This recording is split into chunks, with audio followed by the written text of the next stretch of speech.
All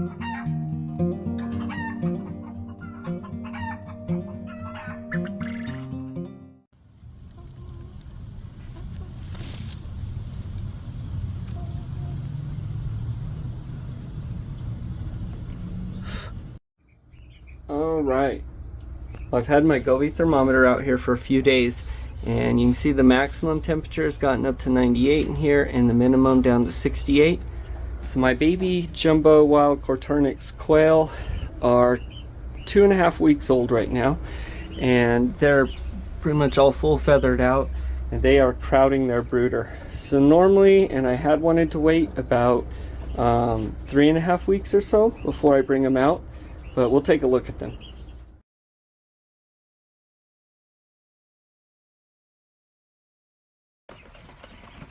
So there are 31 jumbo wild Coturnix quail in here. This brooder is meant to hold them when they're babies, that much for sure, but now that they're bigger, it's getting too small for them. So they're about 2.5 weeks old right now. At about 3.5 weeks old, I would need to split them up and divide them out of this brooder. So you want to wait until they're all feathered out and they have all their adult feathers so they can handle the weather, which these ones look like they are just about all full feathered.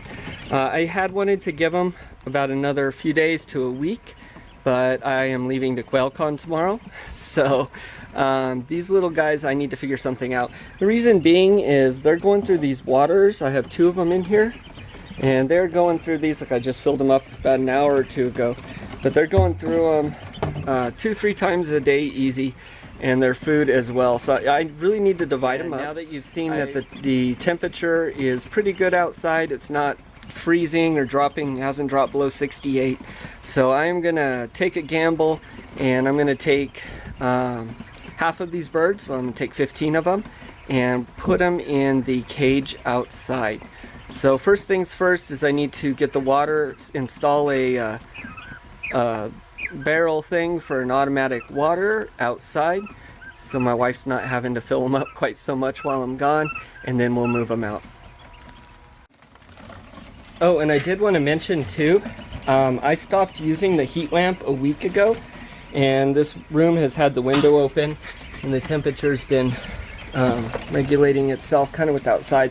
They do just have a LED bulb there for light, so temperature wise I don't think it will be a shock. This is a converted garage into a den that they're in, and the windows are open and have been all night with the fans on and all that. So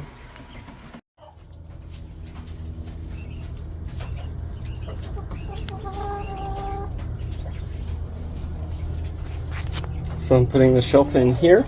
I'm going to put a smaller watering can instead of the 5-gallon over here, and there's a reason for that, but you'll have to stay tuned and watch to see what I'm doing there.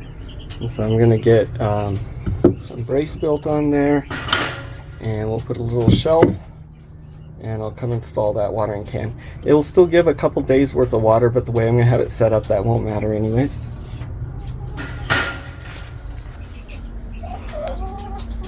What are you guys doing?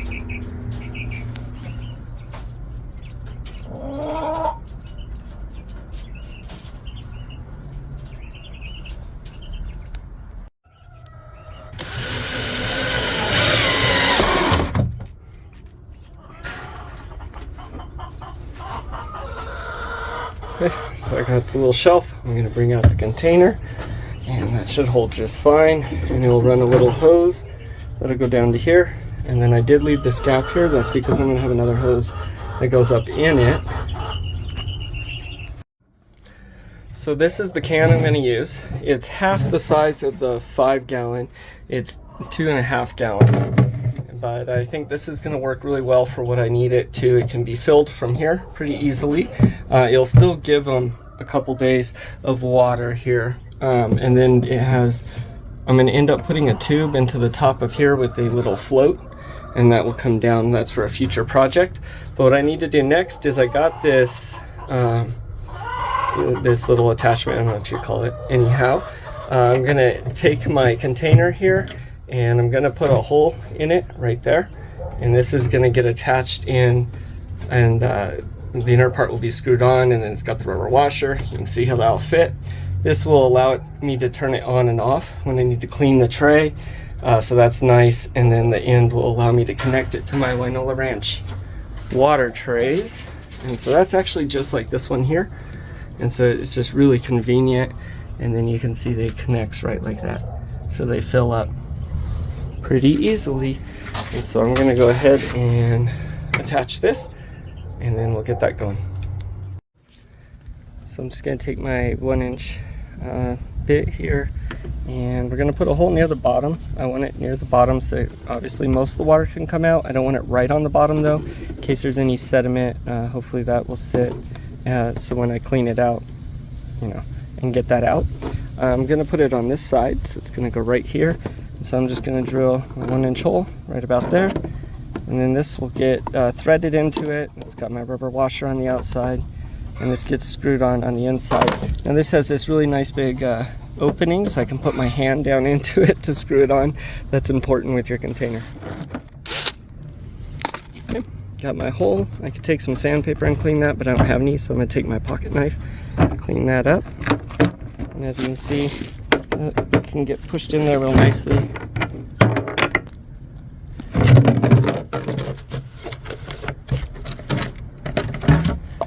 And then I'll be able to, you can kind of see the hole down there.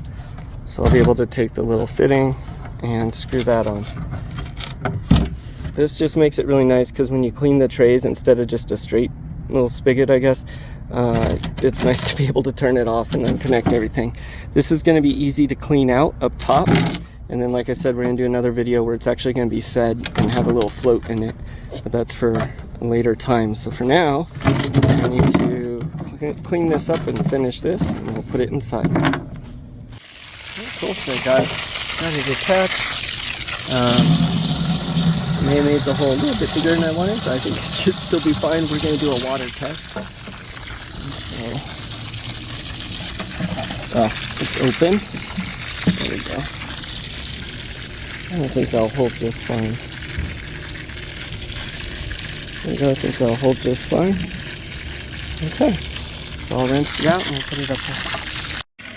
So I think this 2.5 gallon canister is going to be much more manageable than the 5 gallon. 5 gallon's great, it's just when I need to clean it and stuff, fill it and put it up there, it's a little heavy.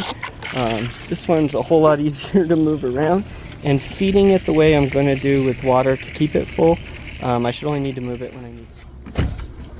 Alright, so we got let's see if I can do this one hand right. There we go. Got the container up on the shelf, and I'm going to put a little bungee just to up against the wall, although that is very sturdy, and that comes out just far enough. Awesome. So I'm gonna let this sit here for a second. I'll get it attached to the wall just in case something shakes, it doesn't fall down on the cage. And then I'm gonna go ahead and get my hose, and we'll attach that to the watering dish.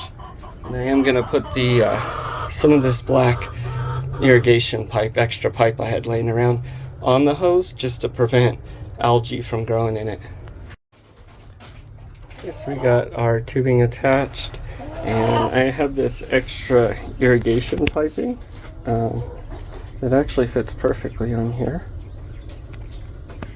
There we go. And so I'm able to put that on perfectly, and that's just going to keep the sun from getting to the water in there, so it won't grow algae.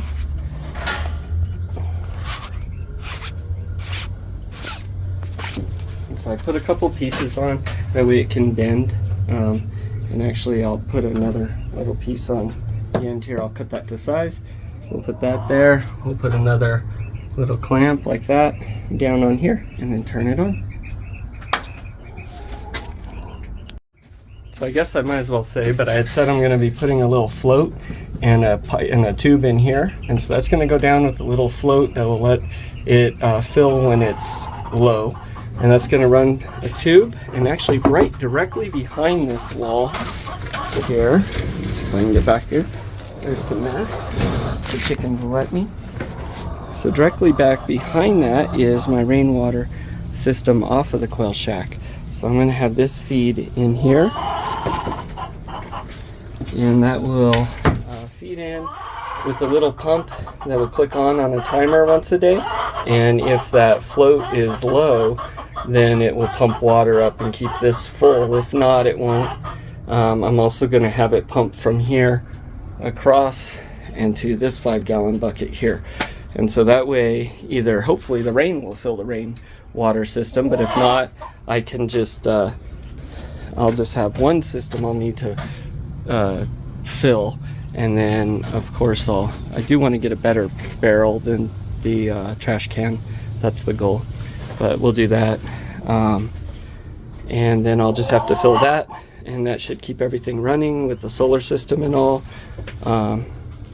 and timers, and so that should keep everything full of water, all their trays. I will need to still come once a week and detach the trays, clean those out, and then I'll come probably once a month and open up this and that one and clean those out. Is that okay with you there, Betty?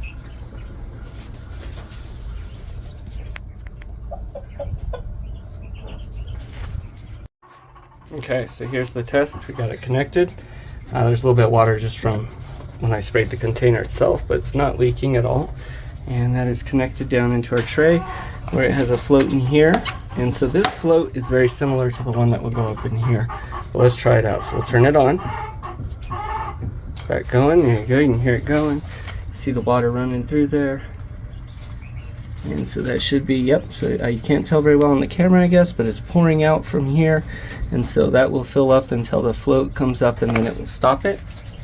And so that is going to allow an extra 2.5 gallons to feed this tray. So that way they don't run out. It's going to be really easy just to unscrew this and fill it before I get the other part hooked up. And so that way they have plenty of water. They don't run out. Now, these Wynola Ranch cages are great. The one thing I do find though is the tray will only last. And so if I can't come and feed and collect for a day or two, by some chance, I'm sick or get caught up or something, I don't want them to run out.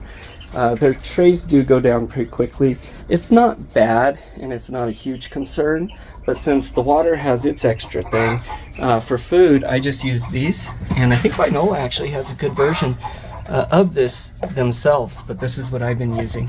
And so I can just fill that up here, and that's going to provide quite a bit of extra food. So they'll have their 2 food sources and then their watering tray. Of course, I got my Gobi thermometer here. And so we're going to let that water fill up, and I'm going to take, it's probably you hear those chickens going crazy in the background. I had to stop real quick and gather some eggs. I don't want anyone going broody on me, so I'm going to take those inside real quick too. And if you haven't seen my video too, I have the chicken water here that's on its own pump and rain system, and actually its own solar system too. So there's a solar box and a battery and all in there that has a timer that controls a pump that comes on once a day. And so here's the rain system for the chickens. Need to fill it up, clean it out real quick before we leave. That comes in here, a solenoid, so that way it doesn't leak, and then from the solenoid it goes into the pump, and so that pumps it out down there and across, and that's that tube that comes out here. I do come and still clean the tray out every day if I can, so we don't want mosquitoes, and you want them to have fresh clean water, but I also don't want them ever running out, so that does give them a gallon every morning. Oh, and I do want to note, I still am going to be giving them for the next 2 weeks or so the 30% starter, game starter, and then after about 2 weeks I'll be sifting it in and then feeding them their mix. Okay, we got all the food in the tray as well as in the back. The water is nice and full, so I'm going to go ahead and move out 15 of the quail. Now 15 is just a bit much, I think, for the jumbo wilds in this cage. I think I'm probably going to end up thinning that down to about 12 or 13, so just by 1 or 2. But what I'm going to do is try and grab 15 females, hopefully, and more than likely there might be a root or 2 in there. So we're going to do it that way. The reason I'm going to put 15 in here right now is because they still are very small and only 2.5 weeks old. And so I don't want them getting cold. That way they can pack together and their body heat will help. I am also going to lay a blanket over the top of this at night, just for the night or two before I gotta go. And of course it'll come off in the day so they don't overheat, and also they should be able to spread out enough so they don't overheat. Again, this Goby says it's only gotten up to 98 out here, which is high, but it's not too bad. The little quail can withstand it. And it's only gotten down to 68, so that's not too bad. I think they're big enough and feathered enough that they can come out here, hopefully. And I'm gonna go grab 15 now that I am hoping are female.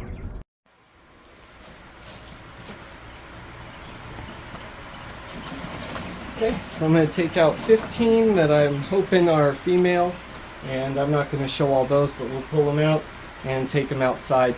I am putting them out right now, that way I can watch them overnight and in the morning, and I'll probably be up late, so I'll keep a close eye on them and make sure they're doing good.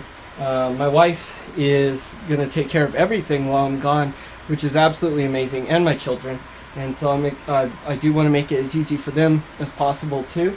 And right now my main concern with this was just, one, they seem a little overcrowded, and then two, these waters are being drained, you know, in like 2 hours, and both of them. And so I want to make sure that the birds are getting what they need. It is about time I would need to split them up anyways. These are jumbos. They're very big birds. They're growing extremely fast. So let's get at it.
Okay, awesome. So we'll go ahead and we will move our birds out.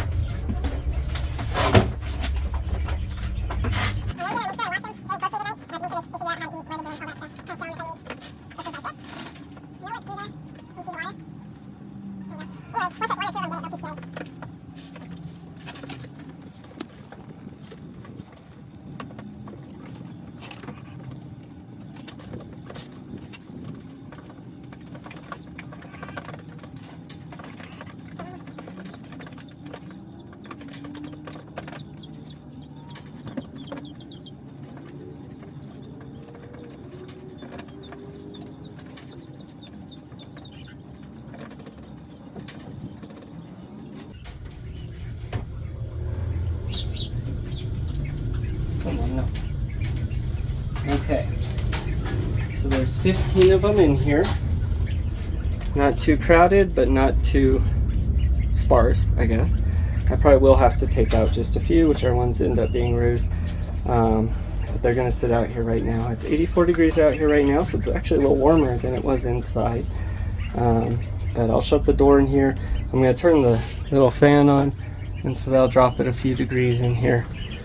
But this way they'll be on a light schedule, they'll have their own water and their own food, and they'll figure it out. They'll look in there and see and explore around. I will watch and make sure, and again put that little blanket over it there tonight.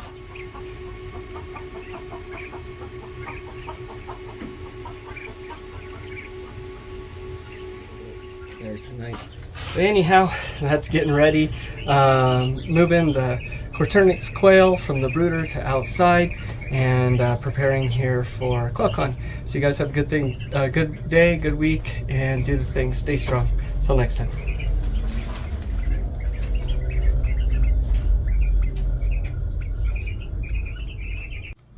So that's why the chickens were going crazy. While I was in there filming, you were sneaking around into their coop, getting a bone, weren't you?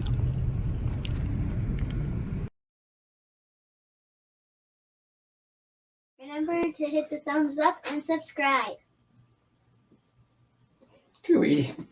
The party pooper.